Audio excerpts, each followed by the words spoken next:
the Conservative Patriot Nation Network, where faith and the Constitution comes first. Tonight, we have a very special guest. I'm not going to be naming off all the sponsors. I will be putting the sponsors and our Conservative Patriot Nation gear links in the description section. So if you would like to support the channel and what we do, you can go ahead and check that out. And I will also be putting Dr. Marlene Siegel's links below as well. And before we start the show, I will like to tell you that Dr. Marlene Siegel is a holistic veterinarian. Her mission is simple: uncover the root causes of chronic disease and restore wellness naturally. Over the time, we've had some special doctors come on this channel. We had people like Dr. Zelenko, Dr. Lee Merritt, so many, and they have been a blessing during this great awakening. You know, they have taught us things that have been hidden from us, and they've helped us through our life to do things a lot better for ourselves and not depend on certain areas that probably weren't so helpful for us. And I'll tell you that we all love our fur babies. We all want longevity and better quality of life. And it's a blessing to have Dr. Marlene join us tonight. And we're going to learn a lot of things that we can start taking action and doing better for our fur babies and pets. And further ado, Dr. Marlene Siegel, thank you Dr. for Marlene joining us. Siegel, thank you for joining us. Thank you, Michael. It's such an honor to be here. Thank you so much for inviting me. Yeah, it's definitely a Yeah, pleasure. it's definitely a pleasure. I really like the I holistic really like the approach. I holistic like some of approach. the I like some of Tesla the Tesla technology you're using, technology you're the using, EMF the mats. EMF mats. I think that's very I think awesome. that's very awesome. Well, let's start at the beginning because I want people to take a journey with us, and once we understand how we got where we're at, we're able to find the path to a better life. And I think it starts with the fact that for many years we have been lulled into fast, cheap, and convenient being what everybody's looking for. And we were told, oh, this is going to make it easier and better. And yeah, maybe in some ways our lifestyles have certainly benefited from fast, cheap, and convenient. But the sad part is it's cut us off from connecting with who we authentically are. We're cut off from our connection with Mother Earth and our spiritual connection because we've been lulled into this misbelief of what life is and how and what health is. We literally live in a society that I call broke care because we wait until we're broke and ill, and then we go for a pill for the ill and a diet for the disease. And the symptom goes away because that's all we're being taught to do is symptom suppression. And then when the symptom is gone, we think everything is better. But that would be like taking the dash light when you turn your car on and there's a warning light. And if you unplug the warning light, now the light's gone. Is the problem fixed? And of course it's not. And that's the same thing with doing symptom suppression. Not that it isn't okay sometimes to take away pain and discomfort, but that's not where the conversation should stop. We need to find what is the underlying cause, the root cause or causes that led us to have this dysfunction or this dis-ease. Exactly. And Dr. Marlene, if you can Exactly. just Dr. mute Marlene, when if I'm you speaking, can because I just know, mute one of oops. So everybody that's listening, Dr. Marlene, she's charging her phone, so that's why there's an echo right now. She was at a dinner and she's given us her time, which is a blessing. So, Dr. Marlene, I really kind of went ahead of myself. I didn't ask you to give a background for the audience. If you can give a brief background to the audience, that'll be awesome. And what made you say, you know what, I'm going to go into this world and I'm going to help the animals? And what happen in your life to where you awaken that, wait a minute, this holistic approach might be better for the animals? Oh, that's thank you. It's a great story. So my daughters and I were showing horses, and my youngest daughter was in the arena on her horse when an accident occurred where the horse reared in the air. And no one had taught my daughter that if your horse rears, you just need to bail off to safety. Because the number one cause of riders' death when they're on a horse is the horse rolling over or falling over and crushing them. I had a 10-year-old, 50-pound child and a 2,000-pound horse. And when the horse reared in the air, my daughter was trying not to fall off. And so she was literally dangling from the reins and pulling the horse over backwards. And the horse had the presence. I don't know how she actually did it, but she tried as hard as she could to squat on her left hind leg as my daughter was sliding kind of off to the left. And she pushed herself as hard as she could in the opposite direction of where my daughter was falling. Now, when that horse went over and hit the ground, you could not see any space between the two of them. So I had already jumped over the railing and I was running towards my daughter. By the time I was halfway there, the horse had caught her breath and got up, and my daughter was still on the ground, not moving. So I truly did not know what I was going to find when I got there. And by the grace of God, she was fine. She opened her eyes, and I asked her if she was okay. She was. But back home, there was another incident where the horse almost reared in the air again. And the trainer thought she was spooking at something. Well, we ended up, the third time it happened, I was standing next to the horse and I saw this spasm go up her leg, up her neck, and it was almost like a convulsion. So I had equine veterinarians come out. I'm a small animal veterinarian, so I don't specialize in horses. And they looked at her and they said, "We really don't know what's wrong with her, but we'll tell you this: she's never going to be safe to ride again. And your two options are to put her out to a pasture for the rest of her life and her show career, or put her down, which is euthanasia." They gave me the option of killing my horse. And it was those words, Michael, that really awakened something very, very deep inside of me. And I said, I am not willing to accept that answer. And I realized that the veterinarians weren't being mean. They weren't being bad people. They truly did not have any other options. Their training was so limited. And so I determined at that moment in my life that I was going to find answers and I was going to fix this horse. And so that took me into the realms of alternative medicine, integrative medicine, regenerative medicine. And at that time, there was nothing in the veterinary world. I mean, surely nothing. So I had to go into the human world where they were functional medicine was just coming out. And I would suck up everything I could learn and figure it out how to apply it to my horse. But the other thing that happened, which is really how it affected my practice, is I made a commitment between me and God and the horse. And I said, I will never utter those words. There is nothing more that can be done ever to another person.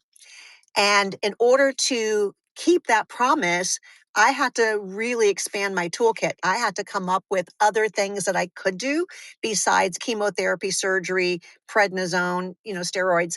So that was really what that my motivation was. I was never going to be left without something to do. And then each time I learned a new thing for my horse, I incorporated it into my small animal practice.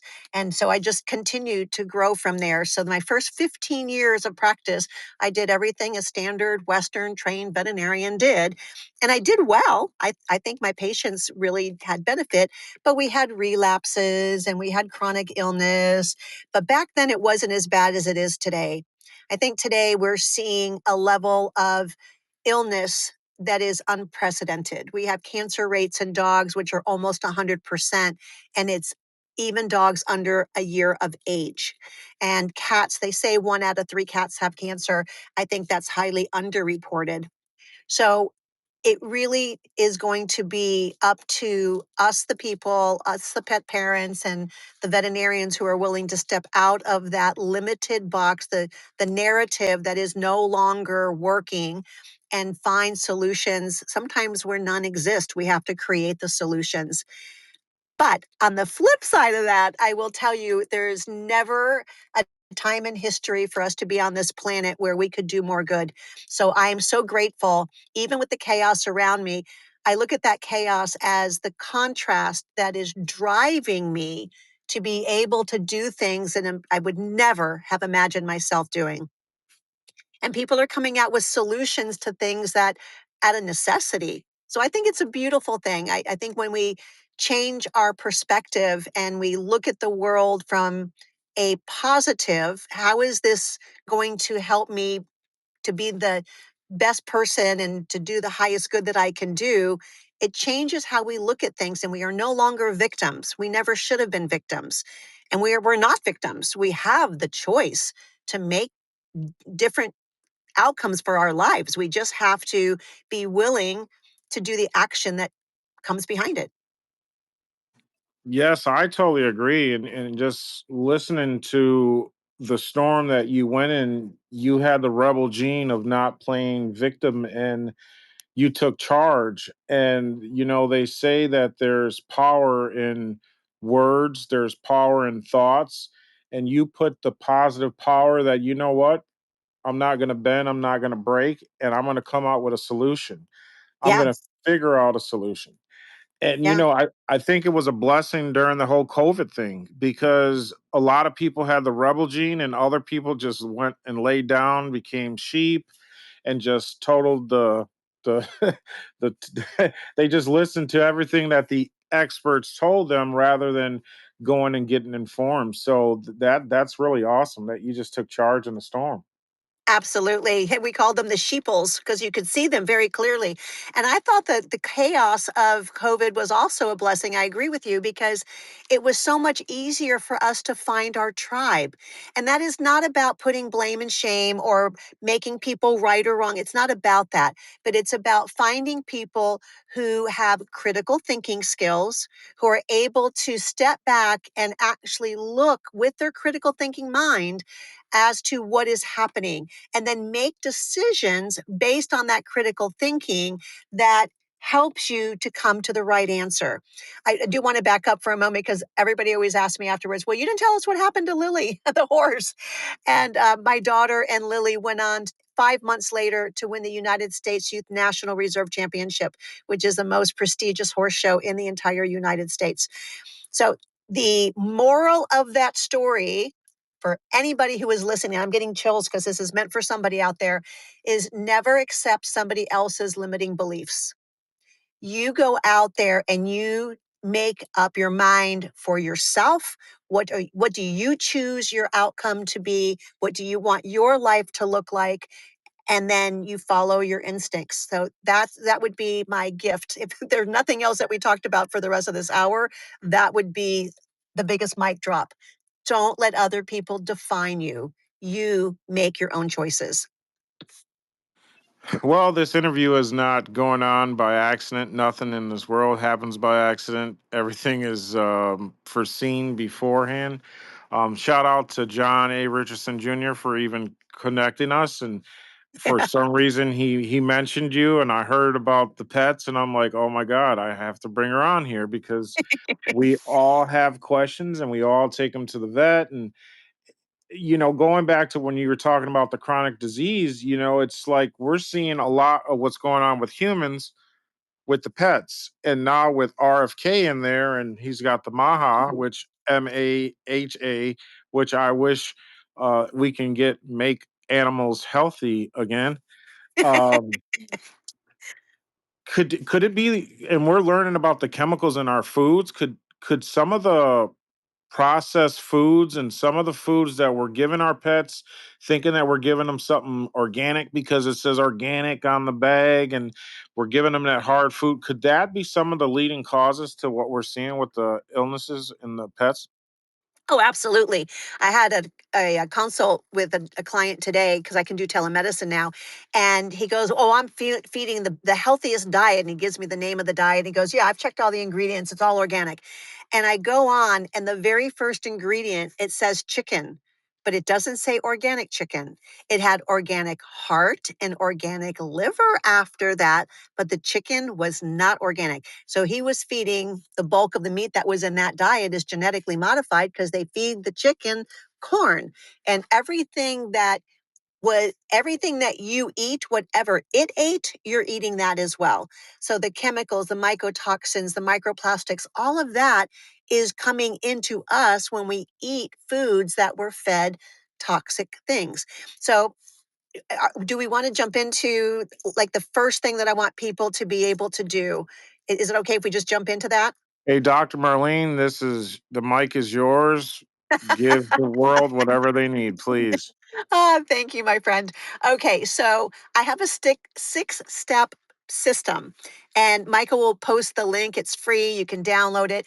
And step number one, guys, is we have to stop doing the things that are causing the problem. And there's several items in this. Number one is, what are we eating? And if you look at what nature provided. So if you had a carnivore, which is what your cats and your dogs are, dogs we call scavenger carnivores because they will eat out of garbage, and cats are obligate carnivores. An obligate carnivore has no dietary requirement for carbohydrates.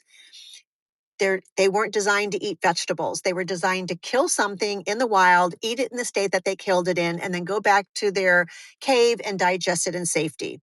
They didn't graze in cornfields, and they didn't go through people's gardens and eat all of the vegetables. So this is where critical thinking comes back, right? So step number one, we have to feed a species appropriate diet. And in today's world, it is imperative that if you're feeding a red meat, it has to be grass fed, grass finished. Because if an animal was outside for one day, they can call it grass fed, but they can't call it grass finished because it spent its entire life in a feedlot and went outside one time.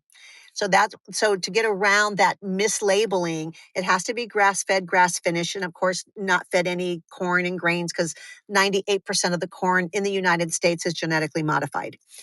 And then number two is water. And we need to have structured, filtered water. We could have a whole hour just on talking about that.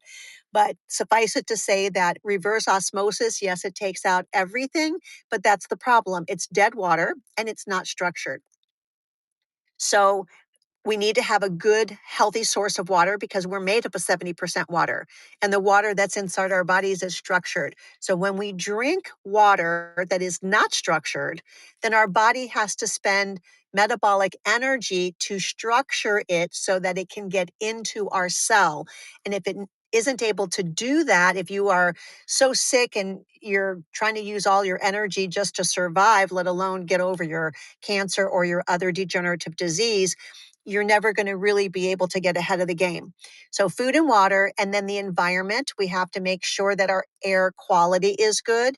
And that means things like microplastics that are in the air, mycotoxins, which are the toxic fungal elements from mold, the petroleum products, the chemicals and sprays that people use to clean with.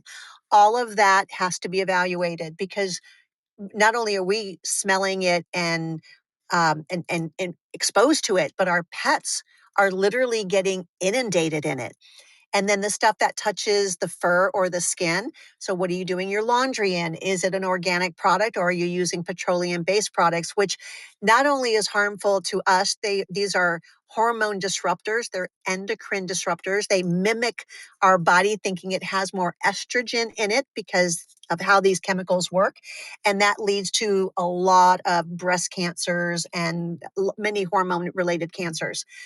And and so we're not only harming ourselves, but we're harming Mother Earth because all the stuff that we're using is dumping back into our waters and sewer and affecting Mother Earth, and we're killing our microbiome in the soil. And then we have to look at the electromagnetic frequencies that we're putting out. And obviously, everybody's aware that during COVID, so much of that 5G was launched without people's consent and without their awareness. So that's another extremely important pollutant because that 5G and the EMF actually shrink the fourth phase of water. And I know I'm not explaining it because we don't have enough time. Maybe we'll do another podcast on that. But suffice it to say that when the fourth phase of water is expanded and doing its job, your red blood cells are nice and separated, and they're able to pick up all the oxygen that they need, deliver it to the tissue, pick up waste material, take it out the body. But when that fourth phase collapses, and EMF is one of the things that'll do it, genetically modified ingredients will do it, processed sugar will do it.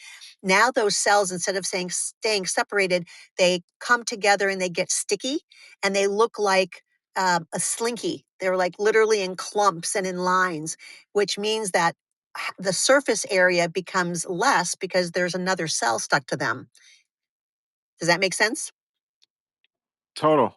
Okay, so so the EMF is really important. Finding good ways to mitigate that, and gosh, we'll have to do another talk on that, and I'll see if we can bring on the two gentlemen that have companies that clean up the electricity as it comes into the house, and the other person has devices that help to mitigate the light frequencies so that it becomes more coherent when it interacts with our bodies. So it isn't the one coming into the house. Yes, it is actually dispersing the amount of bad dirty electricity that's coming in. It's called radiant electricity, and it disperses that and evens it out.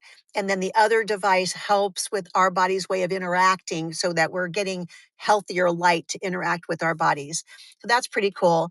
And then the last area that I really focus on are the ants that live in our brain. And ants are automatic negative thoughts, so ANT.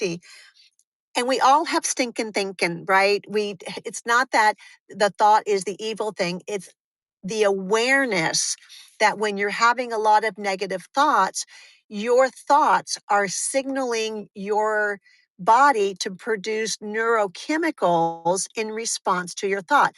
So if you're thinking love and gratitude and you're positive, those are very different neurochemicals that you're sending to your cell that's saying, oh, look, the world is kumbaya out. We're safe out here. Versus the individual who is constantly in flight, constantly in sympathetic tone, always stressed out, sleep deprived, angry, frustrated. They're sending an entirely different signal with their neurochemicals to their cells that are saying, danger, danger. This is a very unstable, unsafe place to be. We need to start shifting. And why that's important to our pets is because they are in training to our energies. And this is not even woo-woo. This is actually a physics principle. It's the principle of entrainment. So when two energies come together, they influence each other. And we've all gone to a really great sermon, or a super good lecture where you get done and you're so motivated and you're so excited and you're so inspired. It's because you're picking up on the energy of that speaker. And then we've been around the energy vampire. It's the friend that just seems to suck all the energy out of you. And when you get done being around them, you have to go home and take a nap. So that principle of entrainment is real, and our pets are in training to us. So when we're in high sympathetic tone, all they know is there's danger out there. I don't know where it is, but I'm going to stay on high alert because my human, who is the head of my tribe, indicates that there is a problem. Don't know where it's coming from, but I'm going to be on high alert.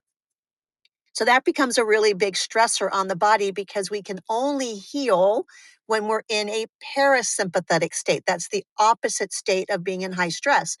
In a parasympathetic state, it's the state where we rest, digest, and detoxify. So if you can't rest and detoxify, you're going to have a problem. So that's all step number one. And you don't have to go to anybody. You don't have to really pay for anything. You just have to go through and say, what am I eating? What am I feeding my pet? What does our water source look like? I have all my solutions are on my website. You're welcome to go check it out.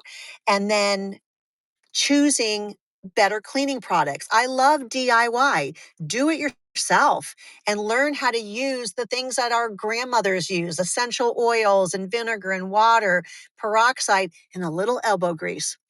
And then you really eliminate a lot of toxins that way. And then there's companies that have good, clean laundry products that work and also don't pollute the earth.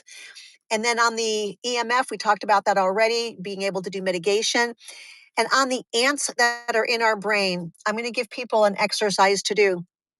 Almost everybody has a smartphone now. So when you catch yourself having a negative thought, either type it into your smartphone, create a little notepad, and start paying attention. Write it down. Every time you have a negative thought, write it down. And then at the end of the day, go back and look at how many negative thoughts that you had.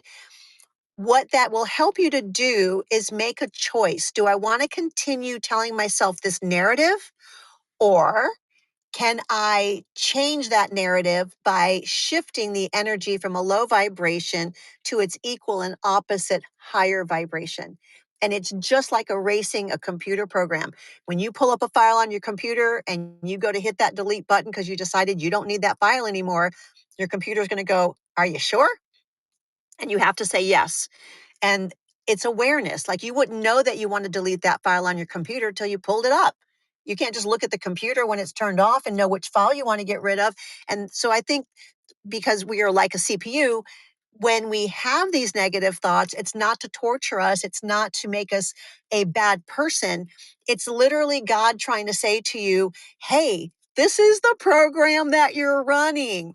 Why don't we change the program?" Now, if that program is serving you a great purpose, then by Jove, you keep doing it.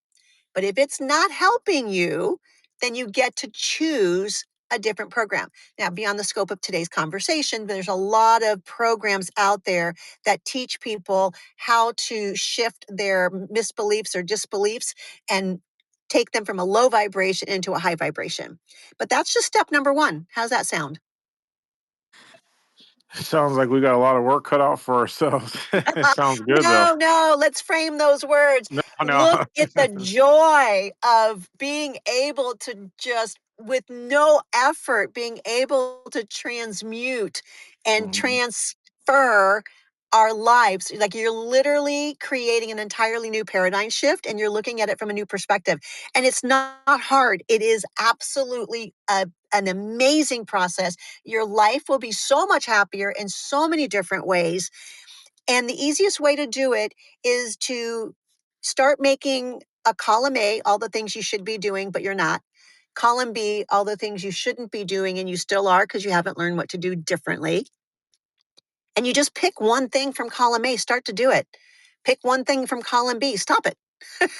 And then after it's like who you are, you don't even think about it anymore. Then you go back to your list and you pick one more new thing. And then you pick one more thing to stop. And before you know it, you have transformed your life. And that's just step number one.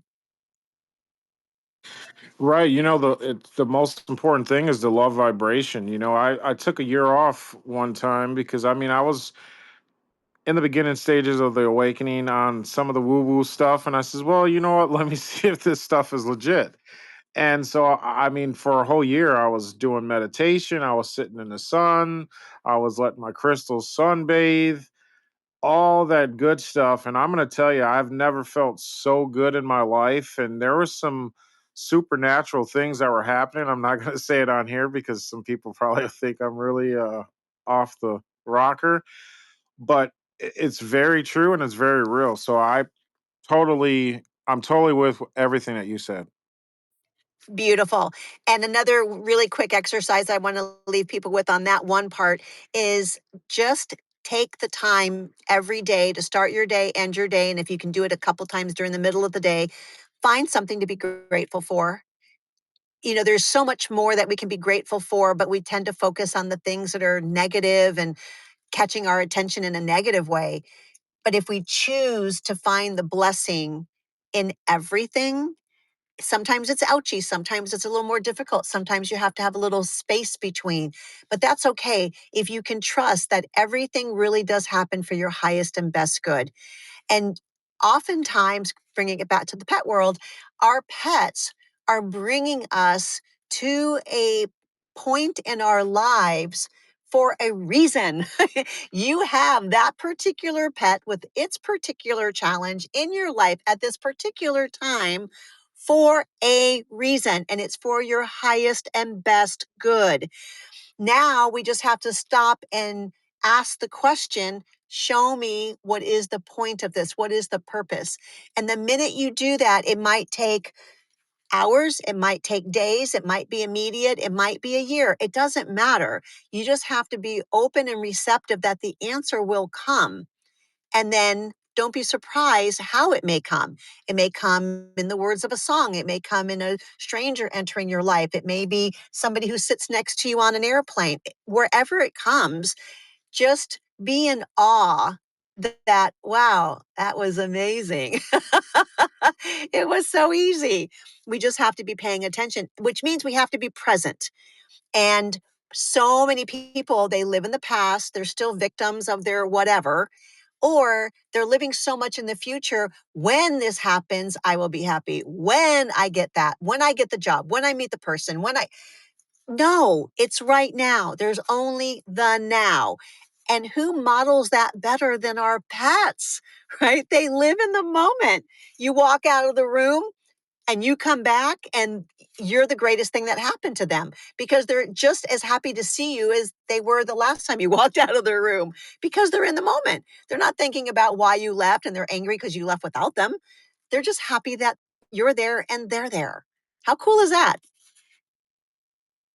It's very cool. I mean, our pets is a blessing. Like the one creator of all knew that we needed companions.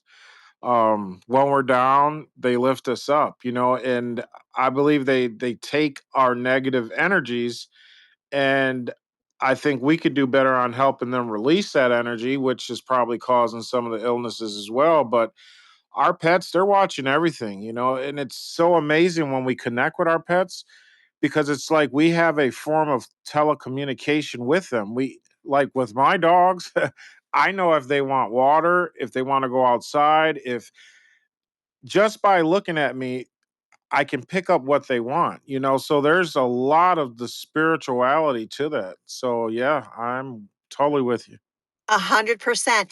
And that is goes back to entrainment. So it's not just that they are guiding us. So, we were talking about that principle of entrainment, and they're picking up on our negative energy, but we're picking up on their presence, on their positivity, on their unconditional love. So you can be having the worst day ever, and you're just crying, and you're frustrated, and you're upset, and whatever. And then that cat jumps on your lap, and the first thing you do is you start to pet them, and over a couple of minutes, you start to feel better. So you're picking up and in training to their love, unconditional love, and then they're helping to take off some of the heaviness that you're experiencing. And the dogs, they either get in your lap or they'll take their head and they'll put it under your hand. So you have to start petting them. And we do it mindlessly. You start to pet them and you start to feel better, which is what you just said, Michael. And that is the principle of entrainment. And that is no accident. So let's go on to number two because I want to leave people with a lot of pearls here. So, step number one, stop doing the things that are causing the problem. Number two is making sure that all the essential nutrients have been provided to that animal. I think it's very interesting that is complex as our body is, and we have the biochemistry to produce almost everything that we need within our body, except for a few essential vitamins, minerals, amino acids, and fatty acids, right? So, how cute is that? And what happens is the world that we're living in today, our food is not grown with regenerative farming. So, we don't know what our food is missing. We don't know what the soil's missing. We know it's missing a lot. And our government knows that, which is why they require for any food that is sold to have added vitamins and minerals and aminos and fatty acids because they know that the food's depleted. But in many cases, what's added is synthetic and it's not organic. And so we have all kinds of problems from that. So, in order to know what your deficiencies are, we have to test. I'm a test, don't guess kind of girl. So we have a thorough testing system where we test for a plethora of nutrients and we find a massive amount that are deficient in these animals. But I also test for toxicity. In particular, we test for mycotoxins, which has only been available for about a year. and we test for microplastics. I'm the only veterinarian. I'm the only veterinarian in the world who is actually testing dogs and cats for microplastics. And we're finding egregious amounts of plastics in these animals. And then we test for heavy metals, we test for glyphosate, and um, and we do bioenergetic scanning as well for other toxins. So it's very important because these toxins don't have their own signature. They're kind of nefarious in how they show up. It could be the animal that ain't doing right. It could be the animal where you keep treating them and they keep relapsing. They just can't seem to get better. So it could be liver disease. It could be kidney disease. It could be that they just can't absorb their nutrients. All of this could be from heavy metals, from mycotoxins or microplastics. So you don't know, you have to test. And because I do so much testing, I can tell you that over 85% of the animals that we test have very high levels of some or all of the things I just mentioned. So now that I do telemedicine, we can actually send a test kit to people. They have to become an established kind of client, if you will. They take our Empowered Pet Parent course that establishes them in our relationship. And then I can send them the test kit.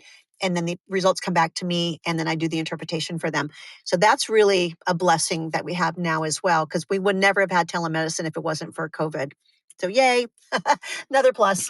That's a plus. Yeah, that's a big plus. And then number 3 is we have to heal the leaky gut because all forms of dis-ease have inflammation. That inflammation comes in through damage to the gut membrane.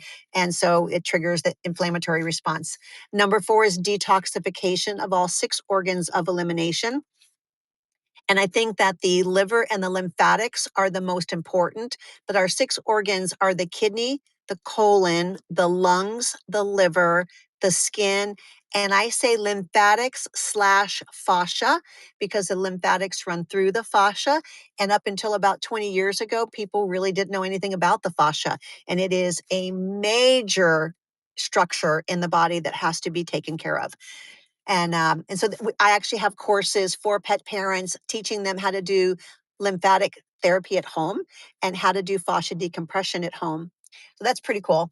We're really empowering pet parents to take health into their own hands because that's where it starts. The power is within us and how we can take care of those that we love.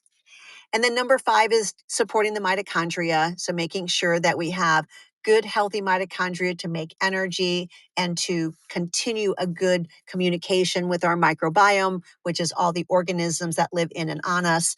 And then last but not least is clearing the trapped emotions that are associated with that dis-ease. So there you have it. That's your blueprint. Well, thank you so much, Dr. Marlene. I did see in the comments section a couple of questions here for you. Uh, Sure. Miss America asks how to structure water for our pets.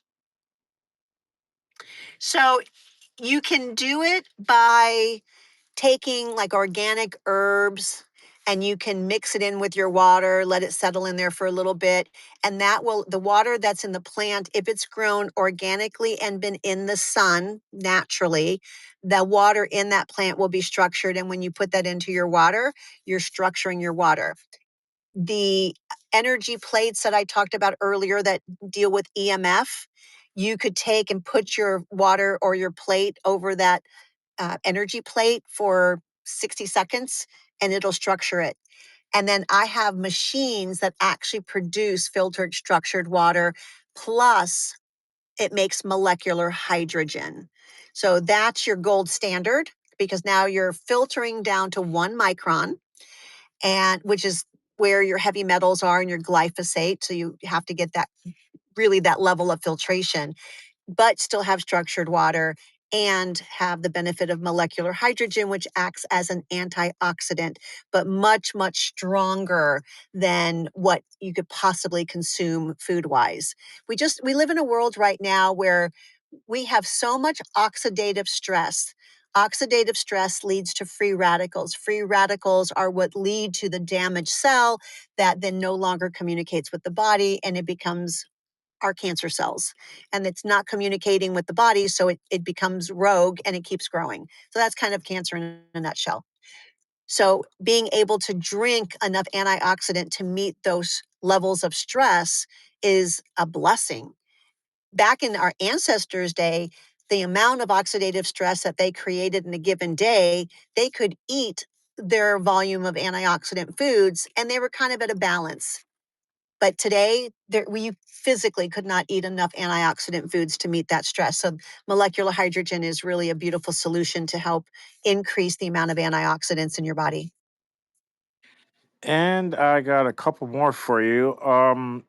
Xander says, Dr. Marlene, do you have natural solutions for parasite control and detoxing for our fur babies?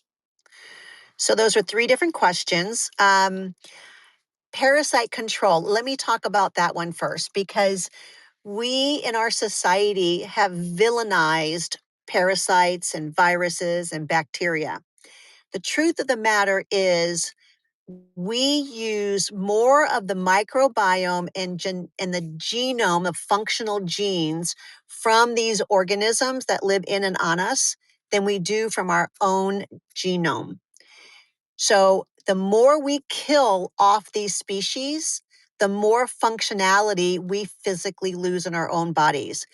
So the reason why we're seeing pathogens coming now we get these organisms that are harming us is because the terrain of our body, the soil that they're trying to grow in, if you will, has become so compromised that the healthy guys can't grow there.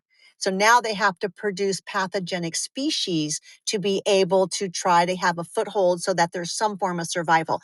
Think about a garden. If anybody's ever tried to grow a potted plant or have a small garden or whatever. And if your soil is horrible, if it's just sand, you're not going to grow anything but weeds. The weeds are not the enemy. The weeds are coming in to try to establish a foothold. And over time, they would grow and break down and grow and break down. And then they would start to build up some microbes and some nutrition into the soil. And over time, you'll have healthy soil. So, what we have to do is not look at the parasites and go, oh, we need an antibacterial, we need an antifungal, oh, we need an antiparasitic. We need to focus on our terrain so that the organisms in and on us become our friends because we cannot live without them. We are killing our species by destroying our microbiome instead of creating a home that is abundant in health and balance. Now, having established that, if you do have pathogens, there are certainly herbals and essential oils and homeopathics that can be utilized, but you cannot make a healthy body from a bad terrain. So no matter what you do, you have to go back and focus on the terrain. And there was two other parts to that question, Michael. Could you repeat them? Dr. Marlene, do you have natural solutions for parasite control and detoxing for our fur babies? So detoxification is my wheelhouse. And I'm actually going to be opening spas, SPAWS, spas family wellness centers, hopefully next year. And they are detox centers for pets and their parents. And we work on various different things. I use ozone, I use hyperbaric oxygen, I use frequency, I use salt therapy. Um, Lymphatic therapy, fascia decompression, all of these are parts of a toolkit that help the body to thrive and be in balance. And a lot of it can actually be done by pet owners at home too. You know, right now, you can get these soft sided hyperbaric chambers that go to 1.3 atmospheres, and we carry an entire line, and they range from 9,000 up, but I even have one chamber, it's really small though, that's 6,000. But you want one that's big enough that you're going to use it. You want to be comfortable when you lay in it and you want to be able to take your fur baby in there with it. So I would say for a lifetime investment to spend something like, $9,000, people spend more than that going on vacation. So let's just start investing in what really matters, and that's your health and your longevity. Because if you don't feel good and you're not going to live longer, why are you here? Right? We want to be vibrant, and these animals should live to 20 and beyond. Really. We should live to 120 and beyond. And people can barely make it into their 60s and 70s, and our pets are barely making it into their teens. In fact, statistically speaking, pets are living 7 years shorter today than they did 25 years ago. Wow. Yeah, that's sad. So the pet parents, we have to stop and quit pointing fingers, right? There's three coming back at you when you're pointing at somebody. We have to take responsibility. We have to own the problems. And then we have to come up with the solutions. And I just rattled off a ton of stuff that people can do. It's easy, it's effective, it's cost effective, and you just have to decide, what do you want your life to look like? Now, people hang out with me and they go, "Oh, I don't know if I could live." They hear what my life is like and they go, "I don't know if I could do that." Well, I have the same number of hours as everybody else has in a day, but I don't spend my time watching television. I live in a food forest. I'm turning 70. I still work on average 70 to 80 hours a week. Plus, I travel, I lecture, I write for several magazines. I cook most of my own food after I work in my garden and harvest. And the list goes on. I work out, I meditate, I do all of that stuff. How do I find the time to do that? Because I make it a priority. I make my health a priority. As I turn 70, I have, knock on wood, I have zero health problems. And the only medicine I take are herbs and natural things. But I've taken care of my body for a long time. And I treat my body as if it's my temple. It's the only earth suit that I have in earth school. I'm going to take care of my earth suit. That's so true. And I think a lot of people are waking up to that. And I think, humanity's been so programmed that they just don't know where to go, which steps to take. And the more that we can have these conversations is getting us a little bit closer to where we need to be at. And there is one more question on here for you, Sure. Dr. Marlene. It says, how can we get blood samples to her for testing? And I believe that's for the deficiencies or whatever. Yes, it's really easy. So we send you a kit. Some it depends on what we're testing for. Some of the stuff is on hair, so easy enough for a pet parent to collect the hair. Some of it is on urine, super easy to let the dog or cat pee and collect that. And then, well, cats are a little more difficult, but we have little beads that we send our pet parent, and you put the bead in the litter box instead of litter.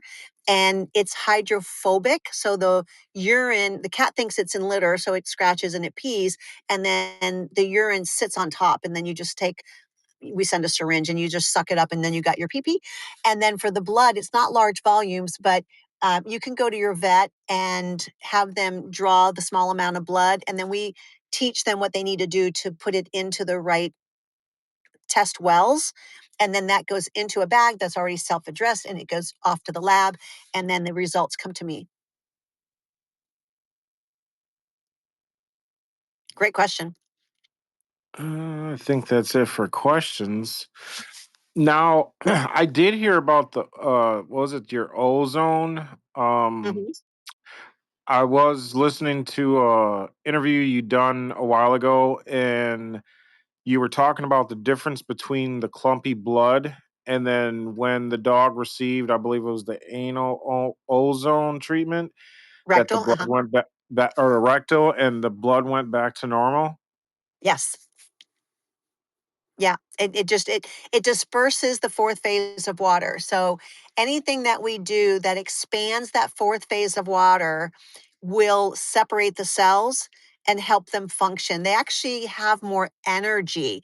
Like they'll start floating across the slide where the picture before, the cells were just sitting there on the slide not doing anything. And radiant energy will do that. Certain digestive enzymes will do it. Um, Certainly, ozone, lymphatic therapy, we'll see it separate. A variety of different frequencies that we use will separate or expand that fourth phase of water. So Part of it is stop doing the things that are collapsing it and then do the things that help it to expand. So something as simple as go outside, turn off the TV, walk away, go outside, be in the sun for 10 or 15 minutes when it first comes up, then middle of the day, late afternoon before the sun sets. If you can get outside for 10 to 15 minutes during each of those phases, you'll start absorbing all the wavelengths of light that we were designed to absorb. The infrared light is literally one of the things that's required to help start the Krebs cycle, the thing that the mitochondria use to make energy in our body. And if you don't have access to that, or you live in I live in Florida, so we have sun 20, all day, all year. But if you live somewhere where they don't have the sun, then get an infrared sauna, get a full spectrum infrared sauna. And that way it's like you're sitting in the sun, but in 30 minutes, you now have given your body what it needs to metabolically be more functional. It's awesome. I would definitely love to bring you back. I forgot which interview I saw you on, but you were you took over the screen and you were showing actual demonstrations and videos from some of the pets that you've taken care of. And I remember there was one with a, and there's a question here in the comment section, which I'm going to lead up to, with I forgot what was it, Cocker Spaniel. And she was pretty wild with her owner, and she was like trying to get away. And then you played the sound. Yeah. So the the question here is, do you work with sound and light frequency?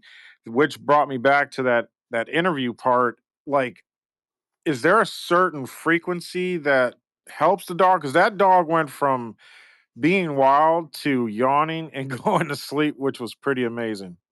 100%. Yeah. Um, there are frequencies that help to put us back into a parasympathetic state. And that's what this did. It actually triggered the vagus nerve and helped to put that animal in a state of relaxation. And it happened in less than 3 minutes. So here, we're just a society that is so wired. We don't know how to do breath work. We don't know how to slow down. We don't know how to turn on our parasympathetic nervous system. Using light and using frequency is such an easy and effective way of doing that. So I do a lot of frequency therapy, and we use it in very many different ways. So yeah, it's a beautiful tool. Now, is it a certain frequency that, like, say for someone at home that would like to do a treatment with their dog, is it specialized speakers like Yes. Yeah. So I have a program where we know what the different frequencies are and we know what the effect will be. So if I'm going to be treating an individual, we want to work in the picotesla ranges. We want to work in very low frequencies that are analogous to our own frequencies, because you want to tickle us back to normal. So it's almost like when you're driving and you're moving from one city to the next, and you're on a radio station, and then all of a sudden you start to lose your signal and it gets kind of staticky, right? Because you're losing the signal. Imagine that's what happens when the things, our lifestyle is throwing us off of our frequencies. It's disruptive, with EMF causing a majority of that. So, we're living under artificial lights in our house. We're light deprived because we're not getting outside. And then we have all these smart appliances and our phones and our computers and 5G, and we have all this bombarding our bodies. And when we can mitigate that by entraining to the frequencies that our body can just take a nice deep breath and relax and take a deep sigh, now we start to go back into more of our normal. And we can tolerate a lot more stuff when your body has that resilience. And we do have to use special speakers because our phones don't play the range in hertz that these tones are coming from. So, and the speaker's like 30 to 30 bucks or something. So we have a special speaker, and then we send the files as MP3 files. And then you just download the file into your speaker. It's a Bluetooth, and then you just play them. So pick the frequencies based on what that particular animal needs. Yeah, that's awesome. I mean, I watched that video, and as you were playing it, like I seen this dog that was just not having it, being calm, and then the yawn, and then it just lay down and went to sleep, and I'm like, wow. Yeah, I also did. We had a bird, little chirp.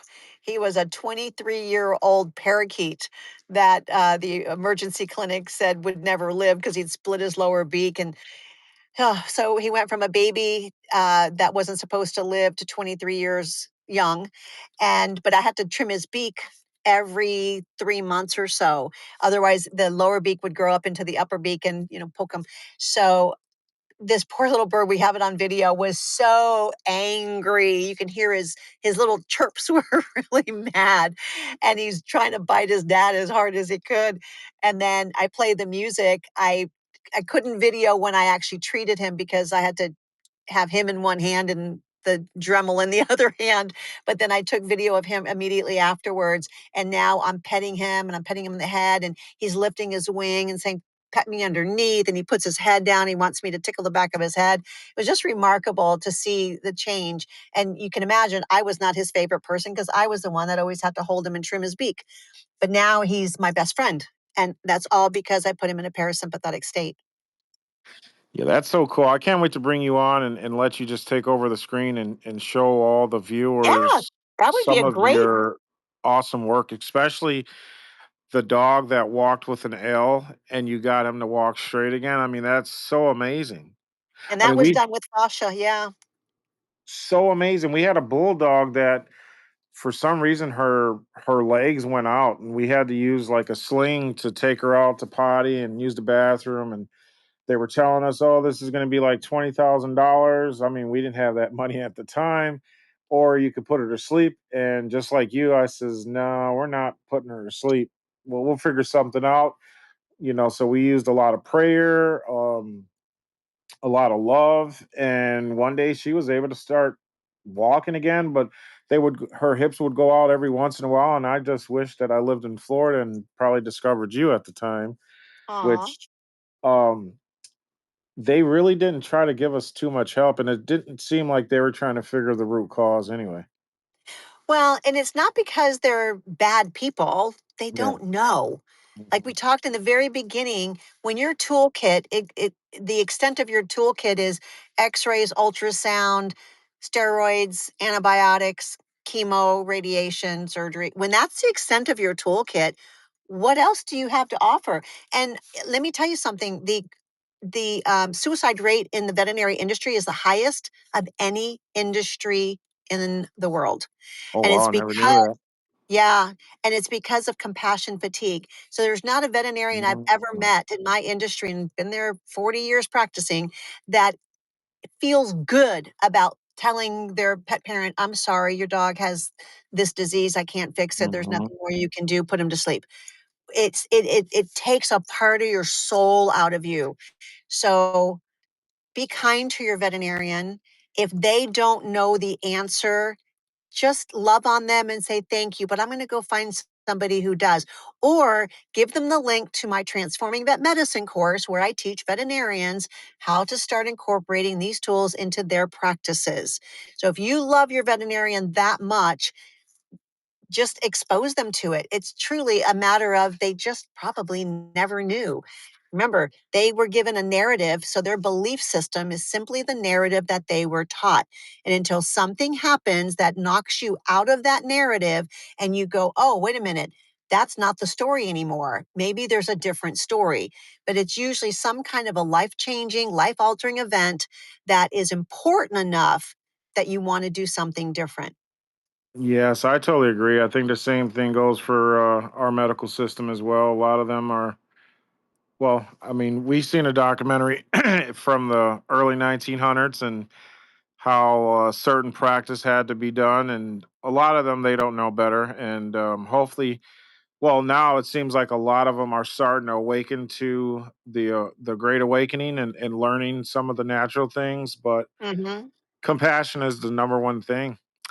And Absolutely. I do have a question. I know we're almost hitting that hour mark, and I don't I want to be respectful of your time.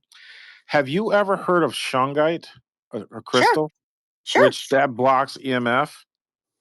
Yes, I think it does. I think crystals are amazing. I don't know if it is the only thing that you would use. Mhm. The plates that we use are impregnated with something called plasmonics. So it's actually changing the frequency and then emitting that out into the room. And the bigger the plate, the more it emits out. So the bigger the distance it covers. I think it's all important. I think we need to turn our Wi Fi off. I think we need to get rid of smart appliances. I think we need to put devices on the electricity coming into the house to mitigate dirty electricity. I think we need to do things a little differently. We need to take some action.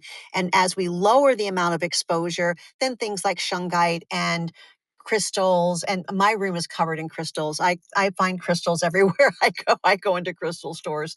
So I've got a ton around me, and I love crystals. I love holding them and experiencing them, but it doesn't I don't think that's enough to mitigate all the damage we're exposed to. I think we have to do a little bit more. Agree, and thank you for that. I have a lot myself. And um, Dr. Marlene, if you could provide me with all the links for even the plate and all that stuff, I would love to put that into the description section. I Mhm. know a lot of members that are on right now. They're very thankful for you coming on with us, and hopefully we can schedule you back so you can show them all that good work on the videos. Love that. And I'll leave you with this: if you could share one message about healing for both people and their pets, what would it be? What would you want to tell the listeners right now? Take back your power. Own it. Take back your power, own it, and choose the life that you want to have. Totally agree. And I think that's one thing that we've been programmed that we don't have power, and a lot of people have just been walking in a coma and Mhm. willing to give their power up. So I really agree, and I thank you for that message because we need to start hearing that more, and we need to start telling ourselves we are in power, we are in control, and we need to take our life back. Simple as that. It really is that simple. And thank you so much. It's been a pleasure. It's been an honor. I'm so thankful that John Richardson Jr. connected us. I will definitely love to have you back, and I can't wait to share this to many people and possibly let other podcasters that I know to bring you on because, stuff like this needs to be heard, recognized so we can make a difference in humanity. 100%. Knowledge is power. You know Yes, better, you do better. that's the real currency. Thank you so much, my friend. You're welcome. You have a good night, Dr. Marlene, and thank you so much. Thank you, everybody. Bye.